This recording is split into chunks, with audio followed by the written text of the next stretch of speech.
Welcome to my talk on accountable solar energy transitions, which I'm very happy to give as part of the third Engager conference of the European Energy Poverty Network, Making Decarbonization Fair. We should have been in Lisbon, but the event has been moved online due to protracted pandemic circumstances. I'm going to take you through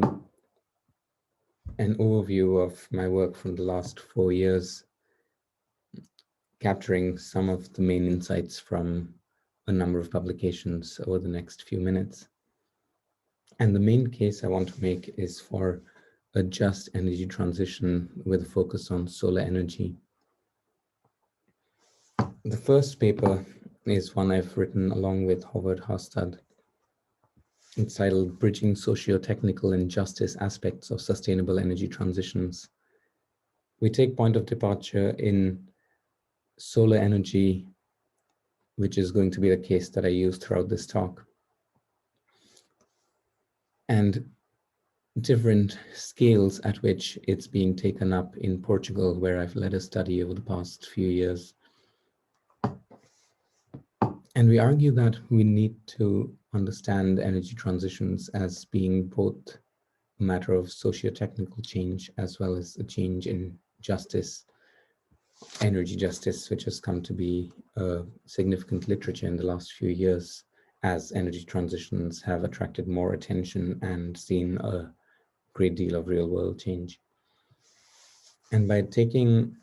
a closer look at 3 cases of solar plants in Portugal, we show how it's essential to consider solar energy at multiple scales in order to understand these socio-technical and justice effects together.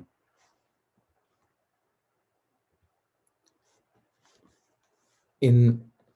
another recent article, this one with a colleague called Jakob Grandin, we look at European green capitals in terms of branding, spatial dislocation, or catalysts for change. And we use the example of Lisbon, which was the European Green Capital in 2020, as well as Oslo, which was the European Green Capital in 2019. And use our focus on the urban scale to make a few points about how change happens and how branding,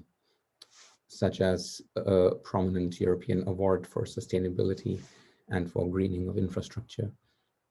is able to be promoted by cities. Now, there's a good deal of interest in what these urban sustainability transitions look like. And that's not only because scholars tend to live in and perhaps therefore have better access to research on cities. It's because clearly cities are where a great deal of the world's population and an increasing percentage of that population are concentrated. There's a lot to be said for cities. A lot has been said about how densification can have advantages. And there are also critiques of whether cities are in fact drivers of greater consumption, of social material flows that are not sustainable in their trajectory. But then a capital of sustainability of the sort that European green capitals are would seem to be a beacon, especially in a progressive part of the world in terms of energy policy, among other things, like Europe is. And what we find here that I'd like to highlight is that there's still not very much of a focus on the trans-local elements of movement, both of ideas, but also of actual materials like solar panels and the other elements of material and technology that go with these modules. Also energy storage technologies like batteries and materials like lithium that go into them. There isn't that much recognition of those aspects of energy transitions and what it would mean for them to be just, what kinds of public and private procurement regulations we might need as we move. And that cities like Lisbon that can play a leading role in solar energy transitions have an opportunity to also enlarge the definition of what sustainability and justice mean in such transitions.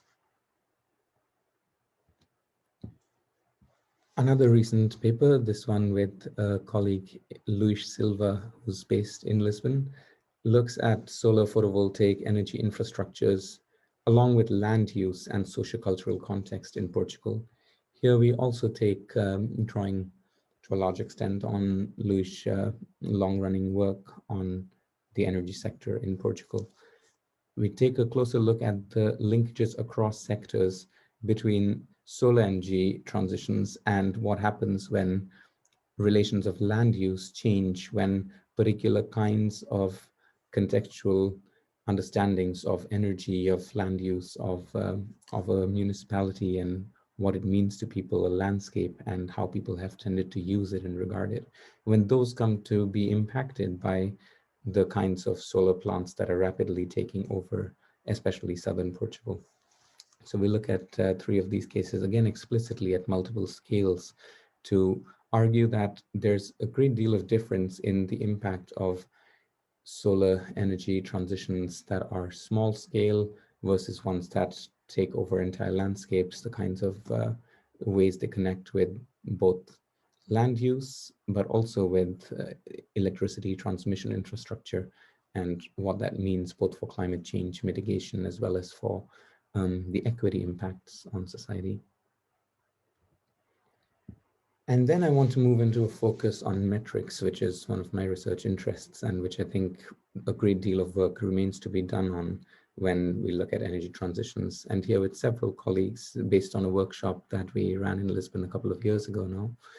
we wrote about European energy poverty metrics using cases among others in Portugal, where we talk about the scales, prospects, and limits of how energy is understood, how it's measured, and how we monitor the kinds of targets for moving towards a more equitable energy system as we change the sources of energy, the places where it's produced, the ownership models of who bears the benefits and indeed the burdens of these infrastructural changes. And we talk about the tensions here between trying to cover a vast population and a complex system while also trying to ensure the justice effects that we need to have in order to have a just energy transition and not just one that lowers carbon emissions linked with electricity while maintaining the kind of large scale biases in favor of centralized control and ownership of energy infrastructure, which is such a vital part of our economies. So finally, coming to another recent paper, this one sole authored on the metrics for an accountable energy transition. I talk about legitimating the governance of solar uptake and how we need to understand this kind of infrastructural change as something that has a lot of potential to go in different ways in terms of its justice impacts, and that as researchers, as practitioners, as policymakers, as solar developers, a part of the project is really to help societal understandings of this as a tremendous opportunity to increase the equitable nature of the energy system, and that we need to then consider how we measure energy through existing and changing infrastructure in order to develop these metrics, capture these changes, and be able to customize our targets so as to ensure a just, sustainable energy transition. And I take the example of changes in the last years in Portugal, and this is work that I'm looking forward to continuing in years to come. Just to wrap up, I've argued that solar energy transitions must contribute to both climate change mitigation and social equity, that techno-economic development is moving to the first goal in solar energy transitions, but that institutional changes are required for the other. And we see them happening in the case of Portugal in many interesting ways and potentially quite promising ones. And finally, that a socio-technical and political economic approach to energy transitions is essential in order to ensure equity through greater accountability. Thank you for your attention, and I look forward to engaging on this work more in years to come, especially as part of projects that I'm leading along these lines.